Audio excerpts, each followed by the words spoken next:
my argument is that actually, however bad it looks, what we're doing in restricting people's lives and making people unemployed and watching businesses go to the wall and people losing their homes, which will be happening next, is far worse.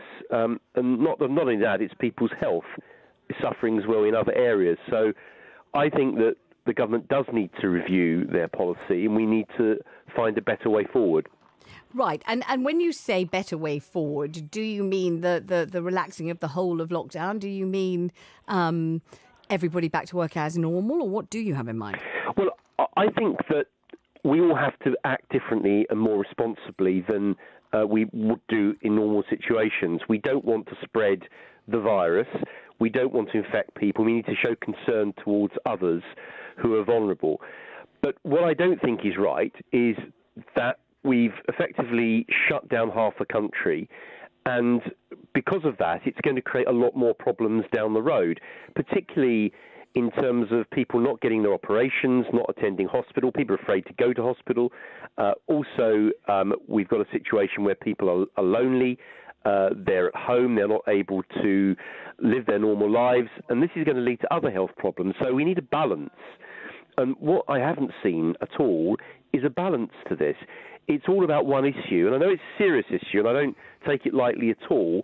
But I do think we need to balance all these restrictions and the long-term effects of the restrictions compared to what actually we're going to solve. I worry that we're going to make the cure is going to be a problem, the actual problem we're trying to solve. And I just think only the problem we're trying to solve in some instances is life and death, isn't it? So it's not when there's life and or death, and death is the option, there's no further discussion really, is there? So would you rather be alive or would you rather be dead? I think most people, the great majority, including the very elderly, the very vulnerable and everybody else, because we're human, well, there's life, there's hope, and we have a tremendous urge to survive, and we don't want it to be us. We don't want to be the person that catches the illness and gets it so badly that we end up on the ventilator, and we're the one that dexamethasone doesn't help. And we don't want that for those we love, and we don't want it for those we like, and we don't want it for our neighbours. We don't want it for anybody. And isn't that the reason when you say the balance? It's because it's an impossibly difficult balance, because the punchline at one end is death. At the other end, it may be job loss, bankruptcy,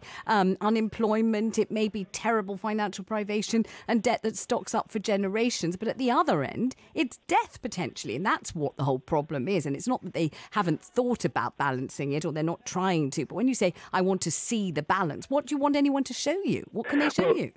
Of course, people die every day. They die of different causes every day. This time of year, people do die of flu. Yes, but I must say that when on the Jeremy Vine show and on this show, I spoke to one of the senior virologists in this country and said people constantly make the flu comparison. They frequently cite flu on my programme as a comparable situation, and he described that comparison as, and I quote, garbage. He did it on the Jeremy Vine show and this show. And so I think very many of the other virologists and epidemiologists, they say the number of people who lose their lives to flu is infinitesimal in comparison with the people who lose their lives and have lost them to COVID. And this year, there have been particularly small numbers of people dying of flu.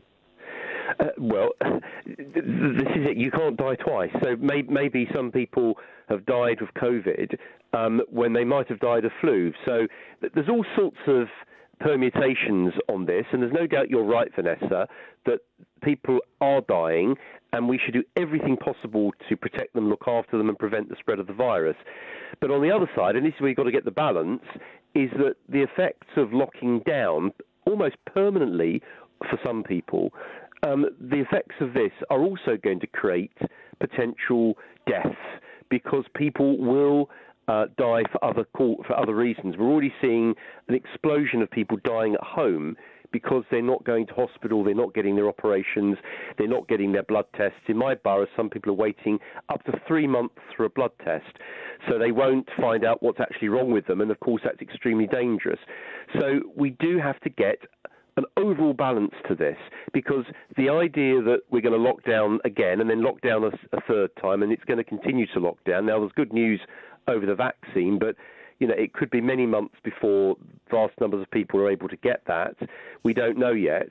But every day that we're stopping people getting on with their lives in a responsible way, by the way, we've got to be responsible about this, but every day we stop people, we are, I think, storing up even greater problems for ourselves down the road.